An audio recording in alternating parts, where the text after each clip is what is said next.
Hello everyone, my name is Sally, and today we are going to talk about how to shade with graphite pencils. Here are some samples of my work. As you can see, I prefer soft shading a lot. In this video, I'm going to show you some tools you can use and how I like to use them for blending. Before we begin, I want to say something about these type of tutorial videos in general. I see quite often how people say you need to do this or never do that. And I really think there is never a one-fits-all solution. We are all unique individuals with unique personalities, and so is our creative path. What works well for one might not work for another, so I don't want you to think you have to do this one specific thing to improve. You can find a combination of tools no one else uses or an unusual technique. Just listen to your instincts over someone else's tutorial. I'm here to give you some inspiration for maybe trying out new supplies or approaching different methods. That being said, I'm going to give you a practical example for shading with a portrait I already prepared. I skipped the construction part because I want to set the focus on shading today, but if you are interested on how I construct my portraits, I have another in-depth video about this topic, which I will also put in the description below. Oh, and before we get started, I want to thank you so much on all your support and feedback. I love reading all your comments, including suggestions and critique. You guys really liked my last tutorial video and told me what you would like to see in the future. I'm planning to upload videos like this every few weeks, although this channel is not purely a tutorial and teaching channel, so I would appreciate it if you also check out my other videos. And by the way, so far we got 2 name suggestions for this quirky face here. We got Squeezy Steve and Flexible Flynn. I'm not yet decided on how to name him, so you can still leave suggestions in the comments. Alright, back to the video. What I'm going to do in this video is I'm going to introduce several tools and art supplies and show tips and techniques on how you can use them, and later we put all the theory together in an actual portrait I'm drawing, so you can see how I actually use these art supplies. The first tool I talk about is pencils. So I'll start with the most essential tool you probably use, pencils. Now, me personally, I mostly use an H lead for sketching lightly, and later for the shading I use HB. And my favorite pencil is actually a really cheap one from Faber-Castell. This one is getting smaller very fast. It's from when I was still in Germany. I can't really tell you why I love this one so much. Maybe it's a sentimental value, who knows. Anyway, as you might know, there's a big variety of other brands and grades from hard to soft, light to dark, and you can choose your preference. I just like it a bit lighter at the moment. One thing I can say though is if you prefer soft shading and blending, try to be gentle with the pen and paper. Don't press too hard because you will always be able to see strong marks. Of course, this can be a stylistic choice to leave scratchy hatch marks, but it's just not what I'm going for. Okay, let's talk about some blending tools, starting with sponges. Sponges are a tool for spreading graphite quickly over big areas. There are sponges you can find in art supply stores which should look like this, but there's another option I want to show you, makeup sponges. Although they're not made for blending graphite, they have a great shape and are also quite big. So a technique with these types of sponges for a lot of artists is to basically tone the whole portrait with graphite so that you have a darker value to start off with. And erasing from this tone makes highlights really pop. It is a preference and I usually don't use them too much, but I wanted to show you that this is an option if it fits your style and taste. Another soft blending tool you could potentially use is graphite powder. You can get graphite powder in these containers or even make your own with your pencil of choice. You then apply the powder with a brush and spread it carefully. Now the brush should be very soft because if it is very stiff, it will leave marks immediately. I would recommend using powder if you want to cover or darken big areas. Oh, and not to mention, this can get very messy, so be careful. Now I will come to a tool which is far more known and commonly used. Blending stumps. These stumps come in a variety of sizes and thickness too. I use them in pretty much every graphite drawing and find them quite handy. But there are some things to keep in mind while using them. It actually took me a while to come back to this tool. So obviously, if you draw a small detailed area, you're using a very small stump, and the other way around. That's self-explaining, but I want to talk about pressure for now. Like I said before, it all starts with a gentle application of graphite in the first place. If your pencil marks are too heavy, you won't be able to get rid of them with any tool in most cases. Now, if you have a nice coat of graphite on your paper, you can use the stump to push it into the paper and smooth it out. But beware the pressure you use. If you have a big area and want to blend it, if you press too hard, you will actually leave marks with a blending stump. So be careful with it. I like to use the stumps with shadow areas which are clearly separated from light areas, where I don't need a super soft gradient. Another trick to use this is to keep in mind the more you use it, the dirtier it gets and the more graphite it absorbs. You can actually use this for your advantage. If you have enough graphite on your stump, you can use it in areas which are still completely untouched and create depth. It just creates some slight three-dimensionality, and I will show you this later when I actually shade my portrait drawing. There are even great artists out there who just shade with the stumps. You really have a lot of options on how you can handle even one single tool. But if you do want to clean the stumps of all the excess graphite, you can use sandpaper to rub it off. I do this occasionally when I notice the amount of graphite makes the stump too dark or the texture got ruined. Since I like mostly smooth shading, I can't really use the stumps for all the shading, as in my experience they're good if there are harsher edges involved, but if I want to blend out a soft gradient of graphite, I actually use another tool: brushes. I feel like pencil artists don't talk about this enough. I rarely see people using brushes for blending graphite, and when I was younger, I didn't even know this was a possibility. This is my most favorite tool by far, and it's really a lot of fun to use. Now, of course you can use art brushes here as well, but I find them not quite as handy and they don't have a lot of hair in them.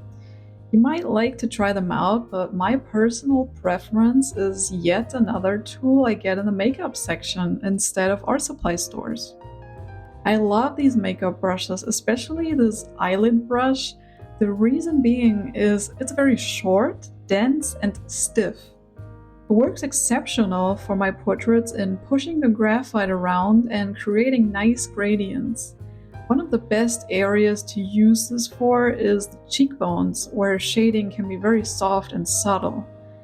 You don't want any harsh edges really. So I try to put down a very light layer of graphite and then smooth it out the way you can see right now. This was a game changer for me, and I use this brush in all of my graphite drawings. You can also take a bigger makeup brush and blend the whole portrait a bit more. It works like magic.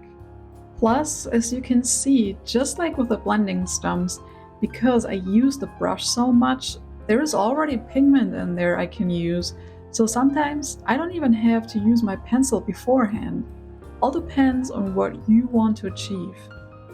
A big factor for me too is that the brushes are just so much fun to use, and if something can increase the amount of fun you have with drawing, this is just a huge plus in general. So these are the tools I use for shading, which work well for me in this combination, and now I will show you how I use them in action. I start with the left eye because it has the darkest value in the photo. So I'm laying down a dark layer of graphite in the pupil and the lid above. Now I want to darken the eyeball a bit because one, the whole area of the left face is darker, but even if it wasn't, the eyeball is never purely white really. So how I'm doing this is using my pencil around the edge of the eyeball, and then I go over it with a small blending stump and try to create a slight gradient. Also, if the eyeball is not white anymore, the highlight of the pupil pops out way more. So I always try to keep that in mind. Then I repeat the same with the lower eyelid and smooth it out a bit.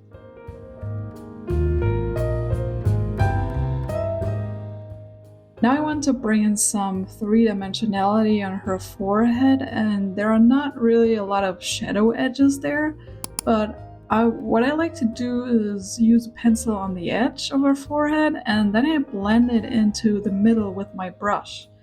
It just makes it look less flat.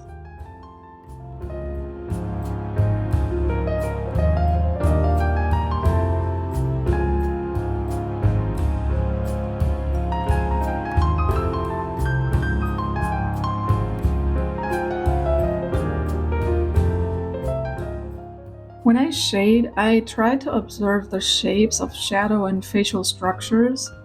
Underneath her left eye you can see this shadow with a very clear shape. I lightly fill this area in with graphite and blend it out with a stump and let it fade out a bit towards the left side. I repeat the same with the shadow above the nose here. So as you saw, I started with the darkest areas that are really visible to me, and then I can use my brush to blend in the whole area.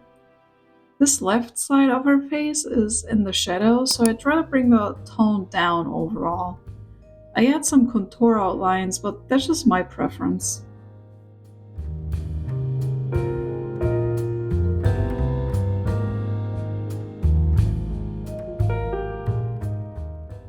With this part of her hair touching her cheek, I show you that you can use the blending stump to just tone the area, and then after that I go over it again with my pencil.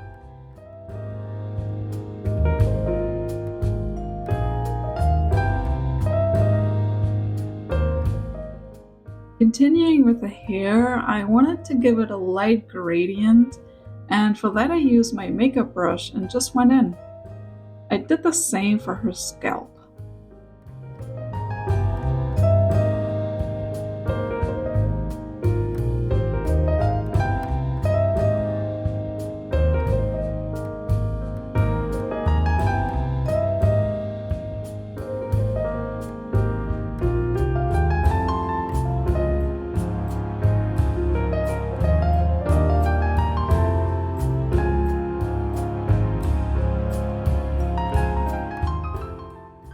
Tackling the nose, it was quite tricky to find the shapes, but the good thing is I can always use my eraser pen to correct myself a bit.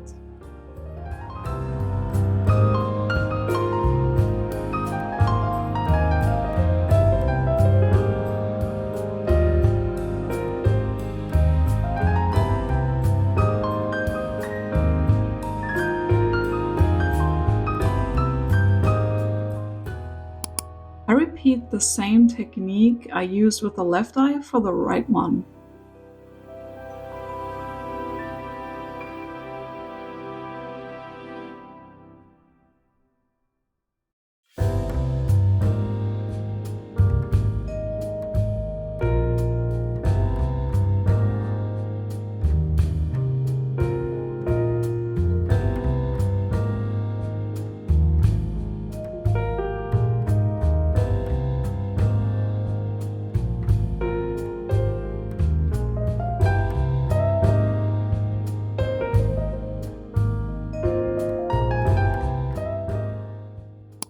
Moving on to the mouth, I filled in the shape of the philtrum and the upper lip, and I noticed the left part of her lip is way darker than the right part.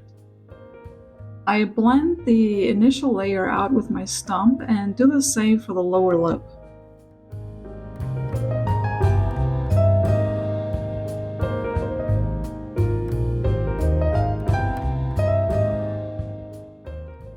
Something I want to mention here is that I always like to create some depth in the corner of the mouth. I usually just pick my blending stump and smudge this area a bit. When I draw lips, an important thing for me to do is to remind myself to add texture. This helps to make the lips look more realistic and less perfectly smooth, which they aren't.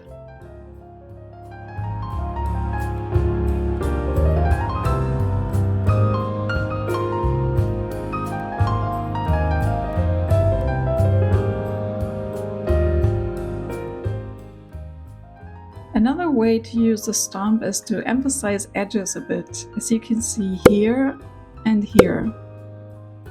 That's basically what I do. Oftentimes I start with areas I want to put a lot of effort into because I tend to get sloppier the longer I draw. Then I work my way through the whole portrait. I noticed her hair could use a bit of shadow and decided to grab that makeup sponge. It is very subtle, but it does add something.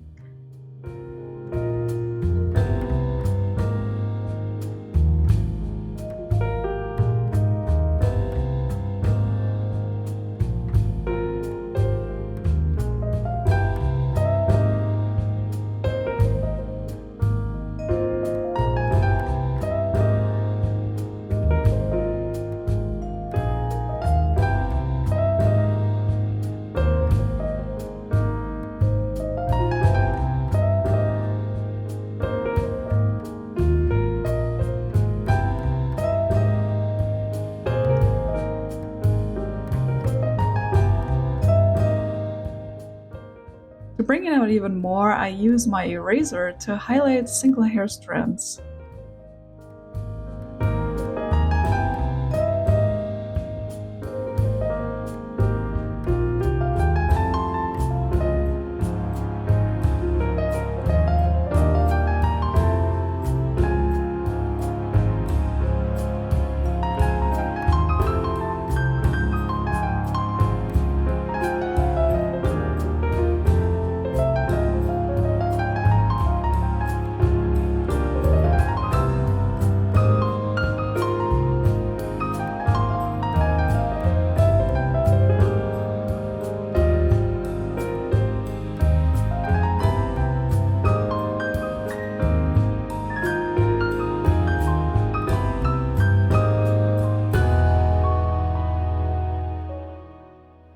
I am done with my portrait now, and I hope I could give you some ideas and inspiration for tools and techniques. Let me know if you tried out something new or if you have anything to add. I wish you a lot of fun for your next drawing and hope to see you soon in my next video.